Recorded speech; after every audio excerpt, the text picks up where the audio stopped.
buenas tardes a todos. Después del almuerzo, vamos a hablar hoy de un tema muy, muy interesante que es la innovación sobre el terreno. Entonces voy a llamar primero a los panelistas y después empezamos. Entonces llamo a señora Marcela Paranhos, directora de Finanzas Agrícolas de The Nature Conservancy. Señor Valmir Gabriel Ortega, fundador y socio de Belterra Agroflorestas. Señora Priscila Mata, gerente de señora de sustentabilidad de Naturico Lata. Y la señora Elizabeth Valenzuela, directora técnica del Fondo Acción. Muy bienvenidos. Muchas gracias por estar acá con nosotros.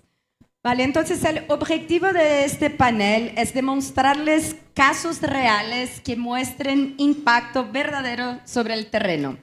Y como yo, que soy brasileña también, hay 3 otros brasileños acá y una colombiana.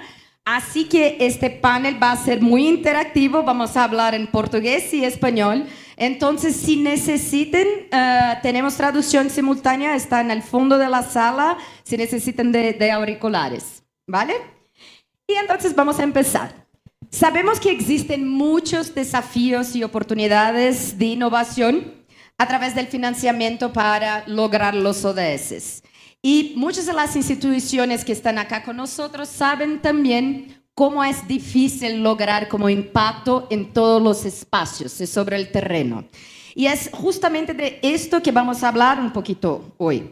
Y al mismo tiempo, en nuestra región, en América Latina, tenemos una rica biodiversidad, tenemos muchas oportunidades en agricultura sostenible y conservación. Y como ya hablamos muchas veces en estos 2 días, tenemos eventos y marcos muy importantes en la región estos próximos 2 años. Con la COP16 CBD en Colombia este año de biodiversidad y la COP30 año que viene en Belén en Brasil. Y entonces, como es una gran oportunidad para que podamos no solo mostrar los resultados de que ya tenemos hecho, pero también es una oportunidad de lograr más financiación para la naturaleza, para la transición justa, para resiliencia. Y entonces, un poco del objetivo de este panel hoy es para mostrar a ustedes ejemplos reales de personas, empresas, estructuras financieras que ya están logrando impacto y cómo podemos hacer para reproducir estos casos en la región. ¿Vale? Entonces es esto. Vamos a empezar con Marcela. Marcela, si puedes contar un poco para nosotros qué es IFAC, qué es la innovación financiera para Amazonia, Cerrado y Chaco. ¿Qué es esta iniciativa? ¿Qué ya han logrado estos primeros 2 años, 2 años y medio, casi 3 ya? ¿Y cómo ven las perspectivas adelante? Obrigada, Paula. Obrigada, UNEP, FAI, pelo convite e obrigada, Colômbia, por nos receber aqui tão bem. Eu acho que vou começar falando um pouquinho que o IFAC ele é uma iniciativa que que trabalha sobre a perspectiva e sobre a ótica de usar os fluxos financeiros para gerar incentivos para a mudança do uso da terra de forma sustentável. E essa mudança do uso da terra ela é diferente de uma região, de um bioma para o outro. Então, quando a gente está falando da Amazônia, o IFAC, principalmente, né, tanto como iniciativa como os seus signatários, o foco ele é muito em melhorar a atividade da pecuária, atrelado à diversificação de renda para produtores através de modelos de bioeconomia, que temos aqui maravilhosos exemplos que vocês vão conhecer. Mas, se eu vou para o Cerrado, a realidade é completamente diferente. No Cerrado, eu estou falando de recuperação de pastagens e terras degradadas, e, para essa recuperação, eu preciso de mecanismos financeiros adequados aos fluxos de caixa de investimento. E, além disso, eu preciso gerar incentivos reais para a conservação das áreas de vegetação nativa, além do que a legislação exige. Porque são essas áreas que hoje estão em risco de serem convertidas para mais produção, sem necessidade. Porque a gente tem hoje, só em pastagens degradadas no Brasil, mais do que o suficiente para duplicar ou triplicar a produção de grãos que a gente tem no país. Então, o IFAC ele trabalha muito sob essa ótica. E, é claro, eu não posso esquecer do Chaco, argentino e paraguaio, que também traz desafios diferentes em cada lado da fronteira. Então, no Chaco paraguaio, o IFAC ele trabalha, e as inovações financeiras são muito necessárias para a transformação da pecuária e também, assim como no Cerrado, para a conservação de vegetação nativa acima dos requisitos legais, enquanto na Argentina, que tem um uso do solo muito mais consolidado, esse uso, a inovação financeira ela é necessária para transformar a produção agrícola de forma regenerativa, mais sustentável e ampliar essa produção. Então, dentro de tudo isso, a TNC calculou uma oportunidade de investimento nesses 3 biomas de cerca de 30 bilhões de dólares até 2030, para atuar basicamente nessas frentes que eu acabei de descrever, que é a transição da agricultura e da pecuária. E, recentemente, a gente também expandiu a atuação do IFAC para a área de bioeconomia, e entendendo bioeconomia como sistemas agroflorestais e manejo sustentável de produtos florestais não madeireiros, onde a gente também calcula uma oportunidade de pelo menos 40 bilhões de dólares nos próximos anos, só na Amazônia e no Cerrado. A gente ainda está finalizando os cálculos para o Chaco. E aí é nesse contexto que a TNC, juntamente com a UNEP e o Tropical Forest Alliance, que criou em 2021 o IFAC, que é uma iniciativa que traz junto bancos, gestoras de investimentos, securitizadoras, empresas da cadeia e outras estruturas que influenciam esses fluxos financeiros para trabalharem juntos, mobilizando pelo menos 10 bilhões de dólares em produtos financeiros inovadores que vão, de fato, mudar o uso da terra nesses 3 biomas. E eu acho que, por último, a gente trabalha sob a ótica de inovação com os nossos signatários, mas eu gosto de dizer que essa inovação ela tem pelo menos 3 diferentes aspectos. Uma é desenvolvimento de novos produtos. E aí, para isso, a gente fornece um framework de geração de impacto e monitoramento para ajudar os nossos signatários, ajudar esses desenvolvedores de produtos e também promove a troca de conhecimentos entre os atores desse mercado. Acho que a segunda parte dessa inovação é a replicabilidade. Então, a gente já tem hoje, pelo menos no mercado brasileiro, boas e grandes experiências de sucesso em termos de produtos inovadores para a mudança do uso da terra. Só que a gente precisa agora se concentrar em como replicar essas boas experiências para outros setores, para outras regiões. E a terceira, para mim, pessoalmente, mais importante, é a escala.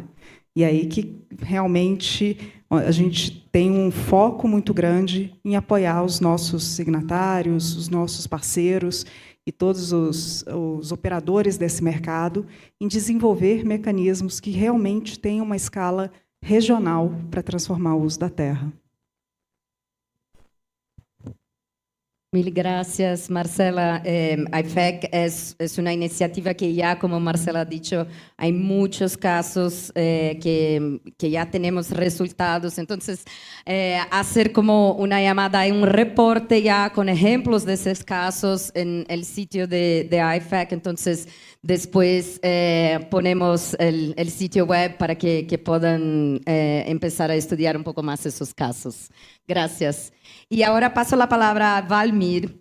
Valmir, bueno, está logrando como mucho impacto en la región de Amazonia hace mucho tiempo, entonces me gustaría que pudiese compartir su experiencia desde Conexus y Belterra y qué resultados ya han logrado y también qué espera como para en los próximos años para Belterra y Conexus también.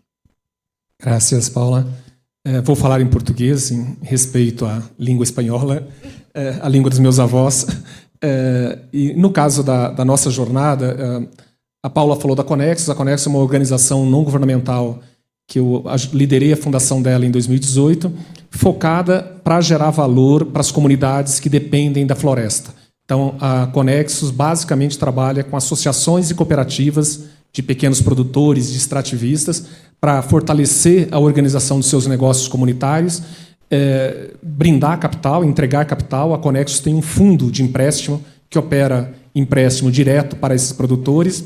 Além disso, a Conexus se transformou em agente de crédito do Banco da Amazônia, que é o banco público do Brasil para a região amazônica. Então, hoje, a Conexus ela estrutura a carteira de crédito para extrativismo e pequenos agricultores para o Banco da Amazônia, nos 9 estados da região amazônica. E, além disso, faz toda a parte de conexão com o mercado, desenvolvendo parcerias comerciais, off-takers, compradores. Então, essa é a jornada da Conexus.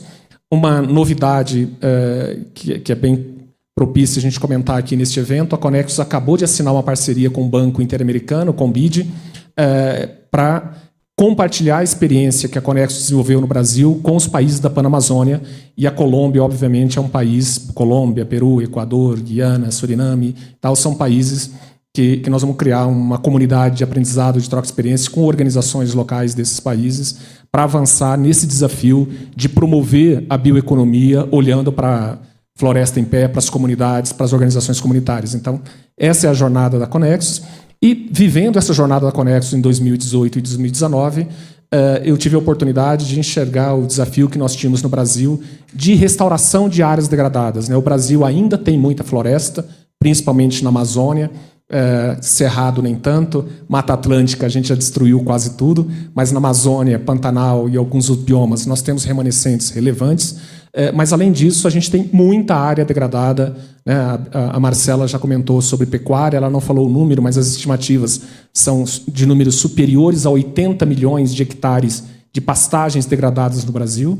Isso é uma Alemanha e meia inteira de pastagens degradadas, o que não significa só degradado ambientalmente falando, de perda de solo, de nutrição, de produtividade, mas, sobretudo, degradado economicamente. São famílias que estão empobrecendo, gerando menos renda, e você cria um círculo vicioso de empobrecimento, degradação ambiental, e que a gente precisa superar. Então, tem um desafio imenso de recuperação de área degradada, e foi nesse contexto que a gente enxergou a oportunidade de criar uma empresa que pudesse trabalhar em parceria com produtores rurais. Então, a Belterra trabalha primordialmente em parceria com produtores, principalmente pequenos e médios produtores, para promover a restauração de áreas degradadas com sistemas agroflorestais.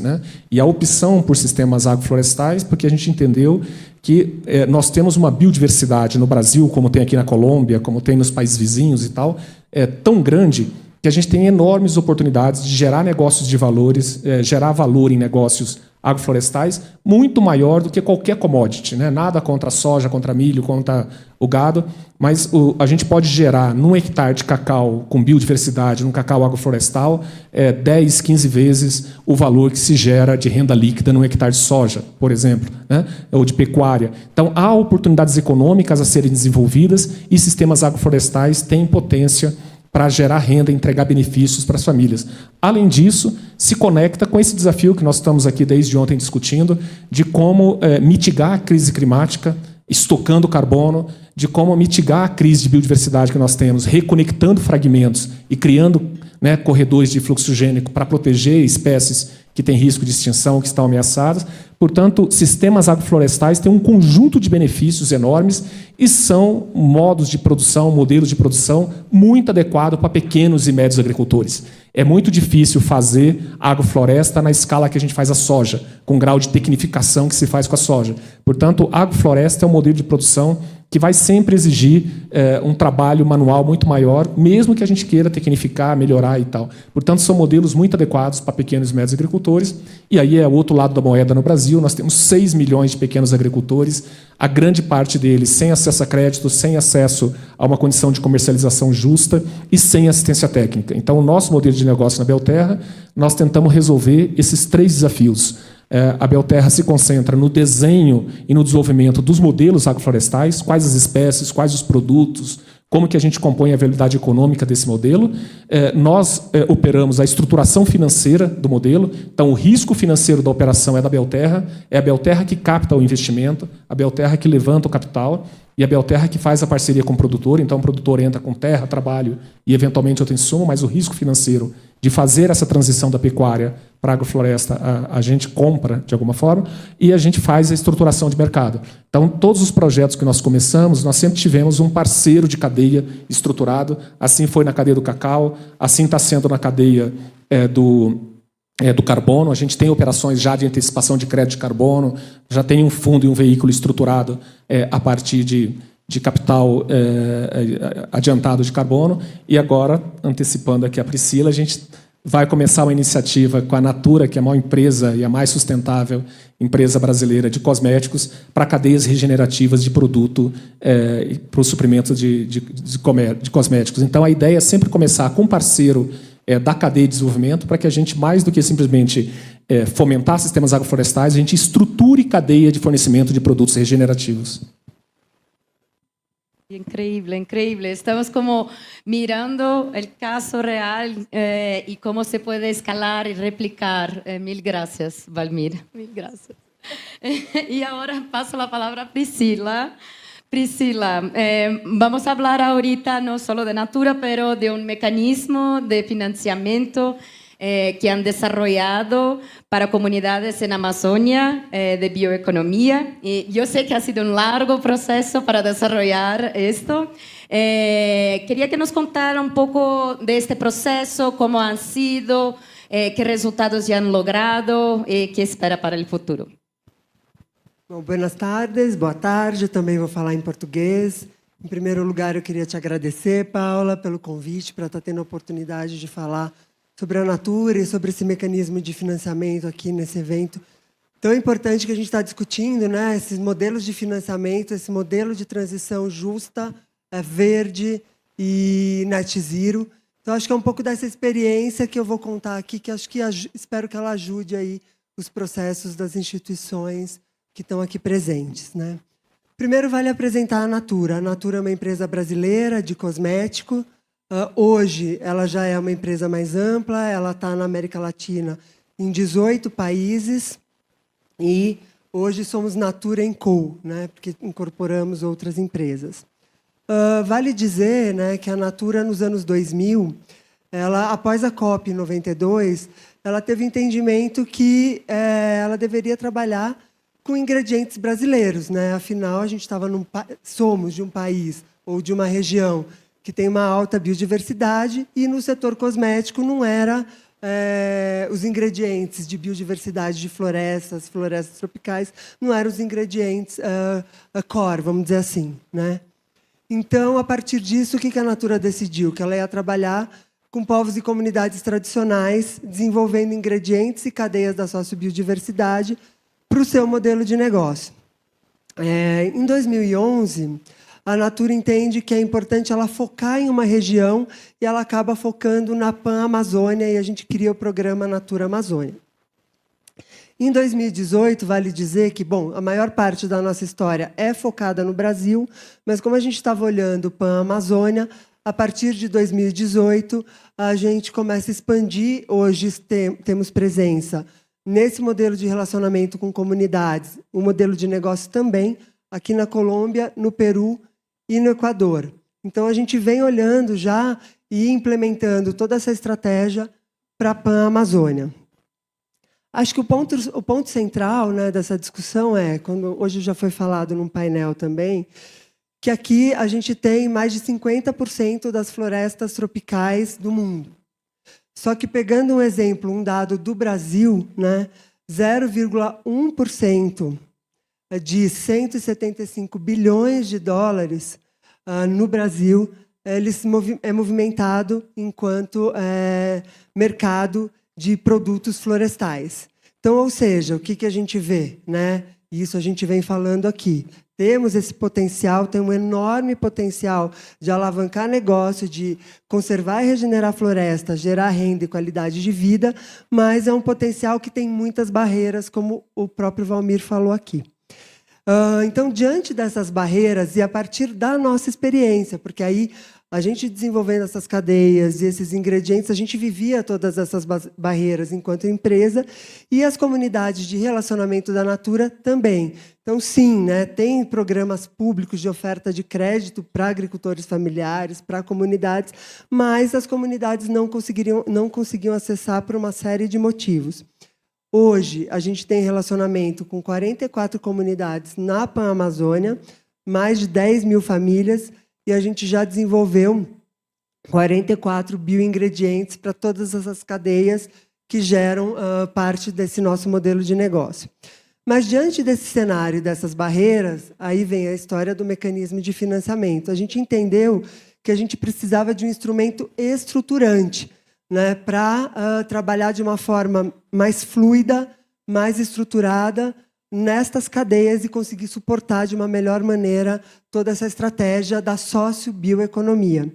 Então, a Natura vinha estudando essa temática de finanças sustentáveis, FDIC, modelo de mecanismo de financiamento desde 2018, depois a gente passou por um processo do Lab CPI, passamos por um edital de Blend and Finance do BNDES e nos juntamos com a Vertes Securitizadora e com o Funbil, que é um fundo que faz gestão de recursos filantrópicos na região, no Brasil, focados na biodiversidade, e fomos desenvolvendo e aprimorando esse mecanismo de financiamento, que é um Blend and Finance.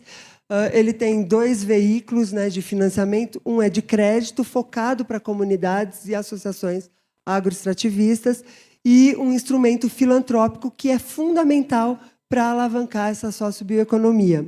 Esses 2 instrumentos eles estão alinhados numa mesma governança. Bom, eu vou falar um pouco desse instrumento de crédito, é um CRA, né, um certificado de recebíveis do agronegócio. A Natura ela entra nesse instrumento, a Vertes Securitizadora faz essa gestão, a Natura entra, e aí acho que vem um diferencial desse modelo, porque a Natura ela entra como sponsor, como investidora na cota subordinada e como off-taker. Então, gera um instrumento de garantia, porque a gente está, neste primeiro momento, esse mecanismo está direcionado para as comunidades e territórios onde a Natura tem relacionamento. Então, acho que o papel da Natura como off-taker e investidor, ele dá um lastro para todo esse modelo, né? O outro instrumento é um instrumento e o CRA ele é usado para as cooperativas, para capital de giro, para alavancar a produtividade e a eficiência da operação.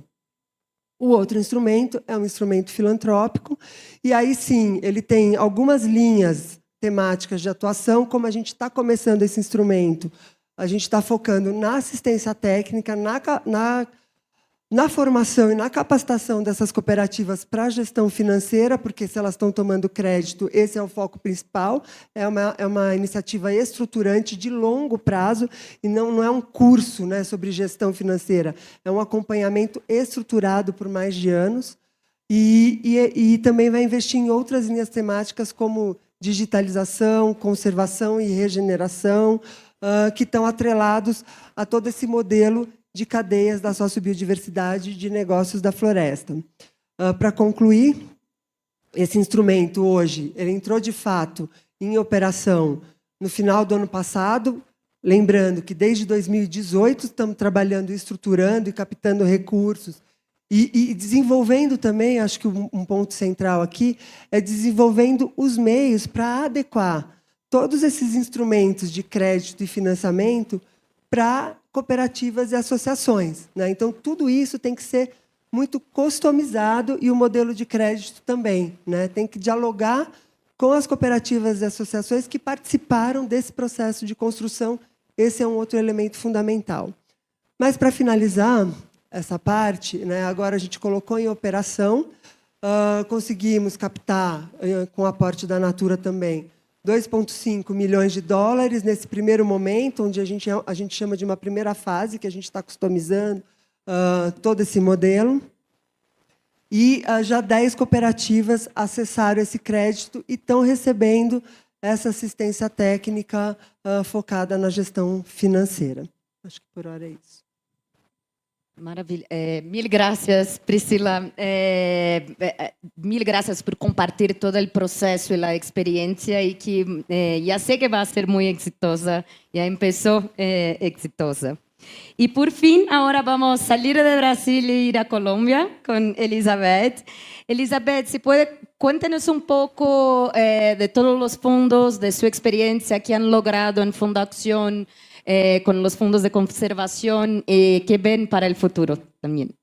Bueno, muchas gracias. Buenas tardes a todos y a ti por la invitación, a ustedes por lo que están planteando sobre la mesa, porque me han hecho como poner otros elementos en lo que quería compartir. Nosotros, Fondo Acción, somos un fondo ambiental que tiene objetivos de ambiente y niñez en su misionalidad para la inversión, y nuestro corazón está enfocado en diseñar mecanismos financieros sostenibles. Y ahí radica también nuestro origen. Nosotros fuimos creados por un mecanismo en ese momento innovador, pero que otra vez está mucho sobre la mesa, que son los canjes de deuda por naturaleza, así como fue un video en Brasil, fuimos creados nosotros también en Colombia. En el transcurso, digamos, del manejo de los recursos para lograr entregarlos vía donaciones a organizaciones en terreno para que lleguen a esos objetivos de conservación, desarrollo sostenible y protección de la niñez, empezamos a desarrollar otros mecanismos. Uno de los que quiero traer sobre la mesa, que es clave porque nos permite pensar en el largo plazo desde las finanzas, son los patrimoniales o los endowments que nosotros hemos diseñado y estamos operando. Uno de ellos también es un canje de deuda por naturaleza, en ese caso subsidiada, fue entre el gobierno de Colombia y los Estados Unidos, y participaron 3 ONGs, CI, WWF y TNC en los aportes, permitiendo constituir una cuenta de $10 millones en 2004, de los cuales ya hemos invertido $8 millones, apalancando 4.4 millones, pero aún hoy tenemos 7 millones para seguir invirtiendo. Esa es la ventaja de usar mecanismos como este, que por un lado responden a la dificultad que puede haber de fuentes de cooperación, a la inestabilidad de la cooperación, garantizando recursos bajo una estrategia de inversiones que garantiza hacia el futuro que podamos diseñar cada 3 años o cada 4 años estrategias para asignarlos que lleguen al territorio. Aquí los resultados son en últimas en términos de gestión de los bosques, buenas prácticas agrícolas para permitir la conservación y fortalecer medios de vida de las comunidades locales. Algo importante que también logramos en el manejo de nuestros patrimoniales es que empezamos en el 2018 una transición hacia un portafolio que siguiera criterios ESG. En el 2020 ya lo logramos, un portafolio 100% que cumple los criterios, de forma tal que no solamente nuestras inversiones al final se hacen en proyectos con impacto ambiental y social, sino desde que el origen estamos pensando en criterios de gobierno, sostenibilidad ambiental y social integral. Otro de los mecanismos que tenemos y que ha resultado exitoso y seguimos trabajando está basado en lo que tuvimos entre 2019 y 2020 de fondear unos proyectos red de carbono asociado a la reducción de emisiones evitadas por la deforestación, y en ese caso venían recursos de cooperación, había una brecha, pero esos proyectos estaban casi listos para verificar y emitir créditos en el mercado. Nosotros pusimos el capital que se requería en ese momento bajo un acuerdo con comunidades étnicas, indígenas y afrocolombianas, a quienes se les facilitaron los recursos económicos para poder terminar el desarrollo, llegar a la verificación. Una vez los créditos se pusieron en el mercado y se vendieron, recuperamos el dinero para permitir seguir fondeando nuevas organizaciones étnicas o campesinas o distintas organizaciones comunitarias en el país. Esto nos permitió a nosotros crear en el 2021 la unidad de carbono verde y azul del fondo, que es una facilidad técnica que ofrece asistencia para el desarrollo de proyectos o para su implementación, recursos económicos para el diseño y llevarlos a verificación, para la administración de los recursos de la venta de los créditos y también para la gestión comercial, buscando acuerdos que sean justos y equitativos para las comunidades. Digamos, ahí con toda la salvaguarda que implica proteger los derechos de las comunidades en el país. Aquí los beneficios han sido claros en términos de reducción de emisiones, se han verificado. Además, hay co-beneficios en gestión de biodiversidad, beneficios sociales para las comunidades y, por supuesto, pues, hectáreas y territorios de bosque que se gestionan de manera sostenible. Además del carbono, estos proyectos vienen con cadenas de valor diferenciadas para que la apuesta no sea solo por el horizonte de tiempo del mercado, que van a ser proyectos de 30 años, hay que pensar en el después qué, y eso lo estamos construyendo desde el primer día. Otro que tenemos es, también creado en el 2018, nuestro Fondo de Inversiones Misionales de Impacto, por el cual entonces pasamos a invertir no solamente vía las donaciones, sino ya poner recursos en capital o con notas convertibles o con SAFE, con otros instrumentos, en empresas que operan en el país, que están en etapa de crecimiento, que tienen impactos ambientales y sociales, un potencial de escalamiento y que ya tienen un modelo de negocio innovador. A la fecha hemos asignado más de $2 millones en 8 empresas colombianas o que están trabajando en el país, que van de sectores diversos desde energía, turismo de naturaleza, comercialización de productos agrícolas, aprovechamiento de residuos y todos estos pues con estos cobeneficios. Además de los recursos económicos o financieros que les facilitamos y con, digamos, con la ventaja de que es un capital paciente, que facilita que otros inversionistas después lleguen, que entendemos el nivel de riesgo pues, que pueden tener ellos por estar en una etapa ya, digamos, de madurez o de crecimiento en su negocio, pues damos asistencia técnica no financiera. Entonces ahí facilitamos conexiones con otras organizaciones, con empresas, con sector financiero, digamos, banca comercial, los apoyamos a construir la teoría de cambio, a identificar sus indicadores de impacto y a estructurar mejor su modelo de gobierno. Digamos, un montón de otros beneficios por estar en una organización que también piensa en temas ambientales y sociales. Otro que quería comentarles es que me parece rico, digamos, como poner para el conocimiento de todos, es el ejercicio que hemos venido construyendo con el gobierno nacional y con, por ejemplo, Asobancaria o entidades del sector bancario, aseguradoras incluso, para diseñar nuevos instrumentos que permitan cerrar las brechas de financiamiento para soluciones basadas en la naturaleza y bioeconomía e inversión verde. Recientemente sacamos una guía que permite acercar al sector bancario a la financiación de proyectos de bioeconomía, entendiendo qué oferta de productos y servicios tienen y, por supuesto, cómo lograr cerrar las brechas para que al final eso le llegue a las organizaciones y productores. Pero lo rico de ese trabajo, entre otras muchas cosas, ha sido poder trabajar de la mano de las entidades del sector bancario. Mil gracias, Elizabeth, por compartir su experiencia. Entonces, ahora voy a hacer como una segunda ronda de preguntas y por el tiempo voy a hacer como 2 preguntas ya para que puedan también hablar un poquito ya como palabras finales. Pero hablando un poquito de cerrar brechas, voy a comenzar contigo, Marcela, de nuevo. Si pudiera hablar, ya hablamos un poquito de los retos, pero si pudiera hablar como cuál es el principal desafío, en su opinión, para como poder replicar y escalar estos casos. Y la segunda pregunta que va a ser a todos es, ¿cuál es la prioridad número 1 para que estos casos que ya están construyendo y trabajando pueden replicarse en la região? Obrigada, Paula. Mas eu acho que para chegar nesse principal desafio, deixa eu começar por uma outra meia dúzia. Vamos pensar que para transformar os sistemas agrícolas, transformar o uso da terra através da agricultura, da pecuária, da bioeconomia e de outros, a gente tem modelos de investimento que se diferem dos demais e têm seus desafios e suas características próprias. Primeiro, tempo de estruturação. A gente viu a Priscila explicando que foram 3 anos, né? 3 não, desculpa, mais o dobro, para chegar nesse mecanismo. E não só esse, mas muitos outros, né? O tempo de estruturação ele é um desafio muito grande, assim como os perfis de retorno, né? Que jamais vão conseguir. Eles são menores em alguns casos, eles podem até não ser menores, mas possível e provavelmente vão ser mais lentos. E isso também é outra coisa que os investidores precisam internalizar de uma forma um pouco mais rentável dentro dos seus portfólios. Além disso, a gente tem a necessidade de consultores externos e outros intermediários que aparecem na simplificação, que muitas vezes é excessiva, de sistemas complexos. E eu estou falando isso porque eu já estive do outro lado, já tive que fazer essa simplificação várias vezes. Outro grande desafio é que os perfis de risco são mais elevados, muitas vezes, combinados com um track record menor em relação a essas operações. E isso também é precificado para cima pelos investidores. Um outro desafio é o trade-off entre ir atrás do financiador dessa estrutura e a geração de pipeline. Porque quando você for para o financiador, a primeira coisa que ele vai te pedir é o pipeline. Mas eu não vou conseguir começar a originar esse pipeline, o Valmir tem bastante experiência nisso, sem ter o produto estruturado.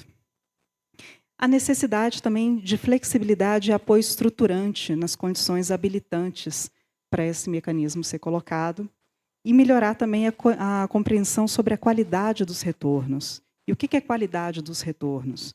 O retorno de um fundo pode ser 100 mil hectares, mas se ele é 100 mil hectares num empréstimo corporativo, que vai para uma cadeia de suprimentos, é completamente diferente de 100 mil hectares, no caso da Belterra e da Natura, de pequenos produtores no meio da Amazônia. Os desafios também são diferentes. Mas essa lista aí foi um pouco mais de meia dúzia, que eu disse, é para dizer que, na nossa visão, e hoje os 16 signatários do IFAC, em conjunto, já têm aí um compromisso de mobilização de 4,6 bilhões de dólares até 2030, dos quais 225 milhões de dólares já foram desembolsados até dezembro do ano passado, em 11 produtos diferentes, que estão sendo testados no mercado brasileiro. Muitos desses produtos estão prontos para a escala. E o que impede eles de serem escalados? É um capital que a gente chama de capital catalítico, que é capaz de absorver todos esses desafios e que, basicamente, deixa eu explicar um pouquinho aqui o que é a nossa visão desse capital catalítico também, que são as fontes de financiamento mais pacientes e com apetite a risco para equilibrar os critérios de risco e retorno do capital comercial. Não quer dizer que a gente vai chegar em toda a meta e a necessidade de investimento nesses setores só com capital catalítico. A gente tem uma conta no IFAC que é de 2 bilhões de dólares necessários para alavancar outros 8, que é o necessário para a gente chegar no nosso compromisso de 10 bilhões em 2030. Mas o catalítico, ele não é uma doação. O catalítico, ele é a cota subordinada que a Natura colocou dentro desse mecanismo. Ele é a garantia que pode ser ofertada pelos bancos de desenvolvimento para estruturas com menor track record ou empresas que ainda estão nascendo. Então, acho que se eu tenho uma chamada para fazer, é que cada ator tem o seu papel na mobilização desse capital catalítico.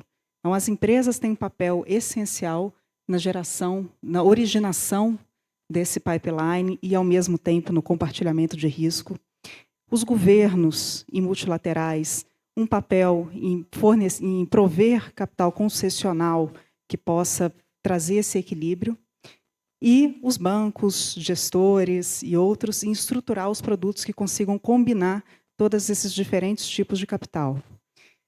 Então, acho que eu paro por aqui, Paulinha. Maravilha. Mil gracias, Marcela. Súper de acuerdo. Necesitamos de más capital catalítico que llegue a los espacios que más se necesitan. Y pensando un poco en este tema de inversores, Valmir, con toda su experiencia en esto, ¿cómo podemos hacer para lograr como más capital catalítico, pero también capital privado, para que podamos escalar más estos mecanismos en la región?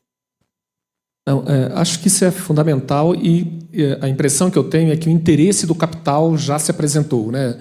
Basta ver os painéis que a gente está vivendo nesses 2 dias aqui, muitos fundos, bancos se alinhando e demonstrando alto interesse em soluções baseadas por natureza, em soluções climáticas e outros mecanismos. Então, eu diria que, do ponto de vista do interesse do engajamento, ele já está presente. O grande desafio que a gente vivenciou nesses últimos anos, olhando para o mercado financeiro, é que o mercado financeiro está buscando olhar esses novos desafios com a velha caixa de ferramenta que desenvolveu nas últimas décadas. Uma caixa de ferramenta muito avessa a risco, com uma visão, em muitos casos, de curto prazo, com veículos que funcionaram muito bem para a indústria bancária, financeira, para as startups, para o mundo digital, mas não necessariamente vai funcionar com os mesmos atributos para soluções baseadas em naturezas, para soluções climáticas, que podem ter uma curva de retorno mais longa, pode ter riscos não adequadamente mapeados e tal. Então, no nosso caminho na Belterra, a gente tem seguido, primeiro, uma aproximação grande com corporações, com grandes empresas que estão buscando solução. Então, parte do capital catalítico que nós levantamos até agora vieram de empresas com meta ESG, com compromissos climáticos, com compromissos de reestruturação de cadeias para a agricultura regenerativa, como o caso da Natura, ou de metas ESG, como o caso da Vale, ou por busca de produtos rastreáveis e sustentáveis, como o caso da Cargill com cacau, ou empresas como a Amazon, que nós temos um acordo para a geração de crédito de carbono de alta integridade. Então, essas grandes corporações, elas, por necessidade de desenvolvimento de cadeia, por necessidade de desenvolver soluções para o seu negócio, topam correr um pouco mais de risco, topam correr e tal. Do ponto de vista da filantropia, nós tivemos parceria com fundos filantrópicos que alavancam capital e que topam correr risco, mas sejamos claros entre nós, nem de longe a filantropia dará conta do capital catalítico no volume que a gente precisa. Então, capital catalítico, na minha visão, vem da filantropia mais inovadora que está olhando para a Venture Philanthropy, tem um espaço grande de participação, de companhias que querem abrir trilhas e caminhos olhando para serviços, para soluções baseadas na natureza, bancos de desenvolvimento, então bancos como BNDES, a IFC, né, a BID e outros podem cumprir um papel relevante. E, claro, no mercado financeiro, o que a gente tem feito é aliança com a ponta mais avançada do mercado. Então, a gente tem a sorte de ter gestoras como a JGP, que a gente está estruturando agora um veículo, que lidera essa agenda ESG no Brasil e tal. Temos diálogos como Finance in Motion, que com vocês na Colômbia. Então, assim, tem algumas gestoras, fundos e agências que estão olhando mais longe. Os bancos... Opa! Os bancos tradicionais, os grandes bancos, têm maior dificuldade de enfrentar isso. Então, eu imagino que gestoras de investimento, gestoras de assets têm maior agilidade para estruturar veículos, estruturar formatos, mas também os bancos têm demonstrado grande interesse. A gente estruturou no Brasil um CRA com a Gaia e com o Santander, né, que foi um certificado de recebível de agronegócio que a gente compôs junto, Belterra e Conexus, né, numa modalidade de blend finance bastante inovadora para um banco como o Santander operar. E a gente aposta muito que a gente terá líderes, como a gente está vendo aqui nesse plenário e nesses 2 dias que a gente viu aqui, dentro do mercado financeiro que vão abrir esse caminho, que vão demonstrar que é possível ter instrumentos que vão dar retorno, que vão dar segurança para o investidor que o mercado precisa e que vão alavancar negócios que sejam efetivamente regenerativos e entreguem os resultados. Então, é um pouco essa trilha. No nosso caso, a gente está no começo da nossa jornada, né? A gente tem 4 anos de existência, mas nesses 4 anos, considerando essas rodadas que estão em curso agora, a gente já levantou próximo de 350 milhões de reais, ou está levantando, né, com os veículos que estão captando agora, algo como 60 e poucos milhões de dólares. É um volume razoável para um começo de jornada, mas a gente estava discutindo aqui as nossas demandas, inclusive as que a Natura estão trazendo e outros parceiros, ultrapassam 500 milhões de dólares de necessidade de capital. Então, é para esse tamanho de jornada que a gente está se preparando para olhar à frente, né? Mil gracias, Valmir. Muchas cosas a venir. Y Priscila, hablando de estas oportunidades de pipeline, y usted que trabaja en la región hace muchos años, ¿cuáles son las oportunidades de inversiones que tenemos en la región? ¿Y cómo espera Natura, no solo en el mecanismo, pero en las otras áreas, cómo escalar este impacto en la región en los próximos años? Bom, eu acho que oportunidade é isso que a gente está discutindo aqui, né? Porque estamos passando esses dias aqui discutindo financiamentos sustentáveis. Isso é uma oportunidade, é um novo momento. Então, acho que isso, per si, é uma oportunidade. Corroborando, né, o que a Marcela e o Valmir falaram, eu acho que a gente tem que trabalhar agora, né? E eu pego um pouco do exemplo da Natura. A Natura é uma empresa cosmético. Ela foi se alargando tanto. O modelo de negócio dela é cosmético, mas hoje eu tenho uma área de P&D, já tinha, mas que desenvolve ingredientes amazônicos. Eu tenho uma área de suprimentos grande, que atua diretamente com comunidades. Eu tenho uma área que está desenvolvendo mecanismos financeiros, ou seja, a gente tem que se adaptar ao momento e ao propósito das organizações. Então, a gente tem que se alargar para conseguir atender, né, essas novas demandas de olhar não só o business, mas justamente os impactos sociais e ambientais.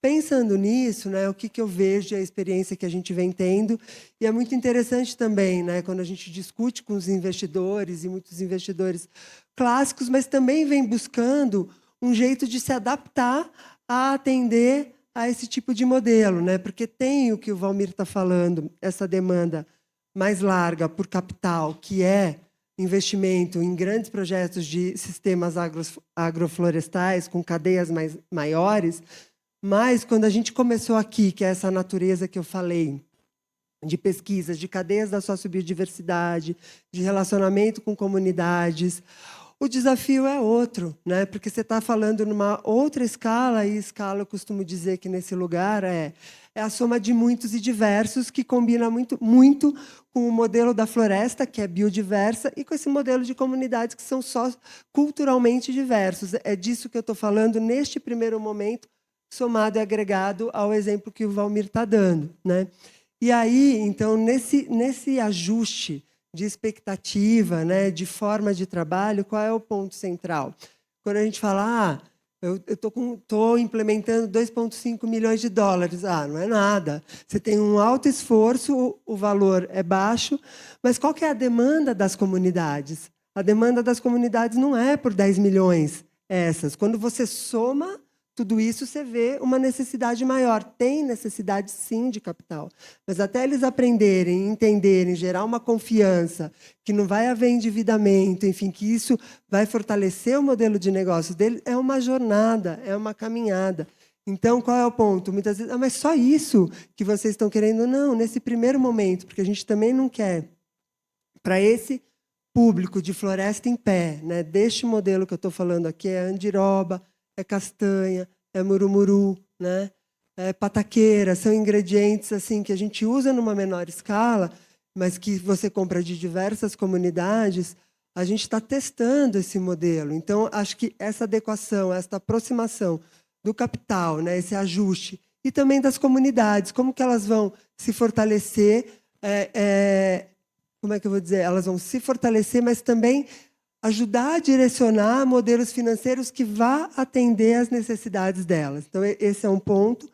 O segundo ponto, central, porque não adianta a gente falar tudo isso, implementar diversos mecanismos de financiamento, mas você não ter demanda pelo produto que é oferecido, pelo produto que vai da floresta. Então, o mecanismo de financiamento que a gente está desenvolvendo, e é uma oportunidade, um desafio, que é o seguinte, ele atua em rede. São diferentes expertises para conseguir implementar esse mecanismo.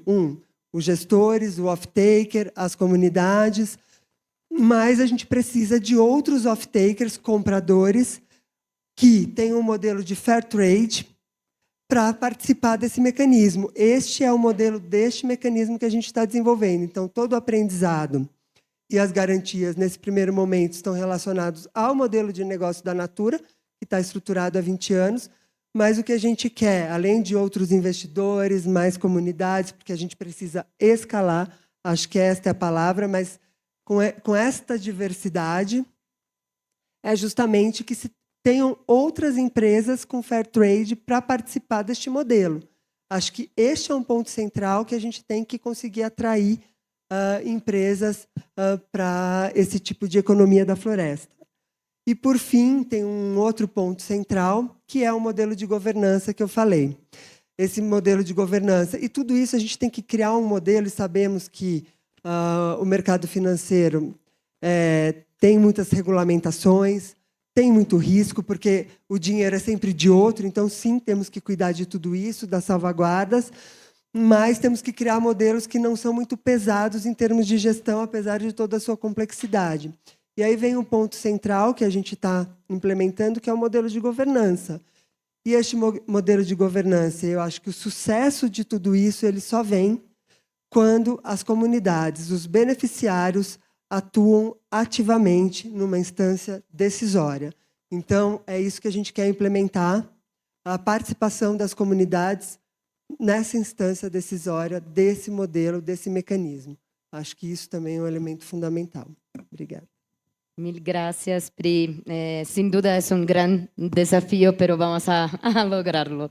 Y por fin, Elizabeth, si puedes contarnos un poco más como cuál es la prioridad para los próximos años, pero también cómo podemos crear, cómo piensas que podemos crear más canales y más demanda para que llegue no solo el impacto, pero para los que más necesitan y en el terreno. Creo que justamente con eso que dices del terreno, pues es el punto de partida. Porque Tenemos organizaciones y empresas comunitarias con las que estamos trabajando, en muchos casos individuales o en otros casos que hacen ya, digamos, conexión con empresas ancla. Y por el otro lado tenemos el sector financiero bancario con una oferta de productos y servicios, pero no se conectan. Todos lo sabemos y hay varias brechas y son las que estamos tratando de romper o disminuir, pues, en términos como de la conectividad que pueda generarse para que estas empresas y personas accedan a los instrumentos que ya han sido diseñados. ¿Qué tenemos que hacer? Ir a territorio. Nosotros tenemos directamente los pies en el territorio, pero hemos facilitado, por ejemplo, estos ejercicios de acercamiento y el año pasado estuvimos con Asobancaria en varios de los proyectos donde estamos buscando la inversión verde y promover la bioeconomía para que directamente vieran ellos qué es lo que está pasando. Si bien nosotros podemos hacer los diagnósticos y los traemos y los ponemos sobre la mesa, es muy distinto cuando directamente se conversa con los productores y con los micro y pequeños empresarios para saber cuáles son las necesidades y los problemas o las brechas de financiamiento que tienen.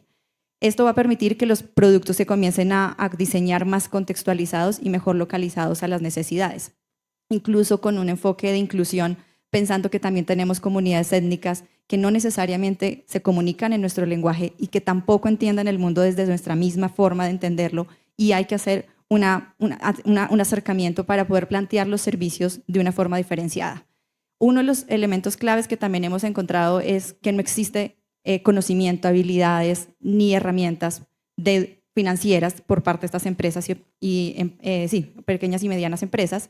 Entonces necesitamos programas de educación financiera.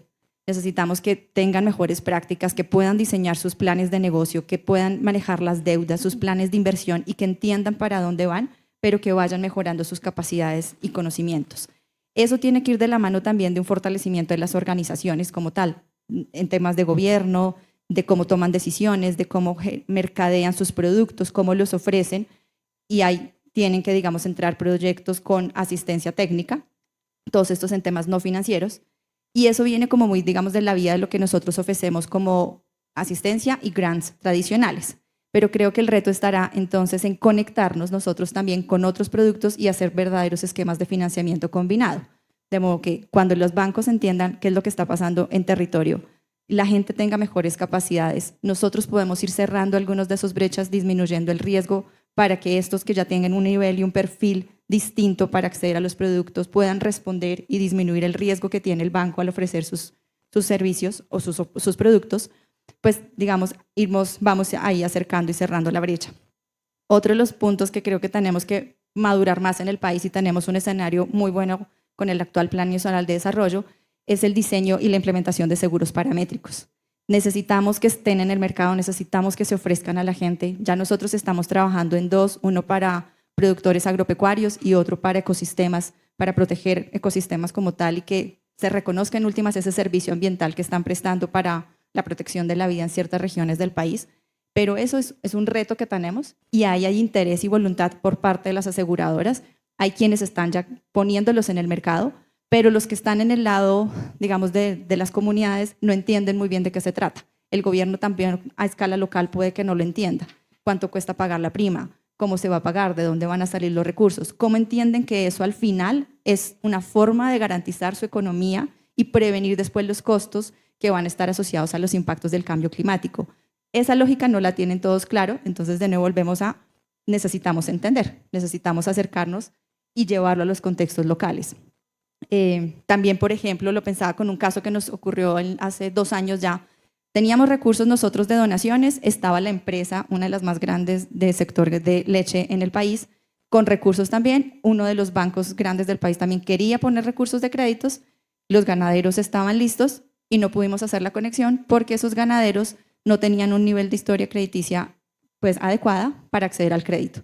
Entonces tuvimos que devolvernos en el modelo, llegar a, digamos, a inventar otro mecanismo financiero, un fondeo, para que se prepararan para generar mejores prácticas en últimas, para generar ese camino de educación financiera y que después ya los podamos conectar con el banco, que es el sentido que también tiene la empresa, la que está produciendo, más el banco, obviamente nosotros, y los ganaderos en territorio lo tenían, pero había un ingrediente que faltaba y está en la base de todo en educación e inclusión financiera. Y creo que pues, eso era como las ideas que tenía. Bueno, mentira, sí quería agregar una última, y es, por ejemplo, a veces también tenemos incentivos que vienen desde el gobierno.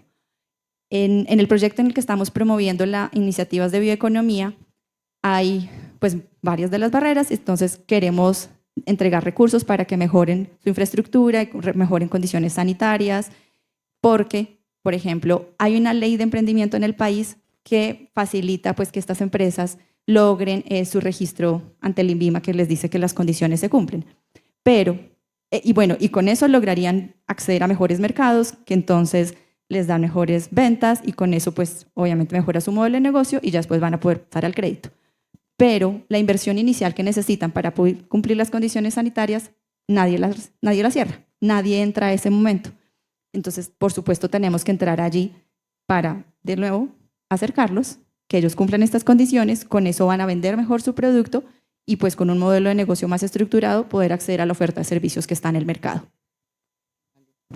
Mil gracias, Elizabeth. Y por el tiempo, desafortunadamente no vamos a poder continuar, pero ha sido como muy buenos ejemplos de cómo podemos lograr casos reales de éxito y ojalá podamos ampliar estos casos en la región y ojalá que todas las personas que conozco hoy que pudieran como también aprender un poco de estos casos, los retos, las oportunidades y que podamos escalar esto en nuestra región. Mil gracias a todos y felicitaciones por todo su empeño en sus proyectos. Gracias. Gracias a todos.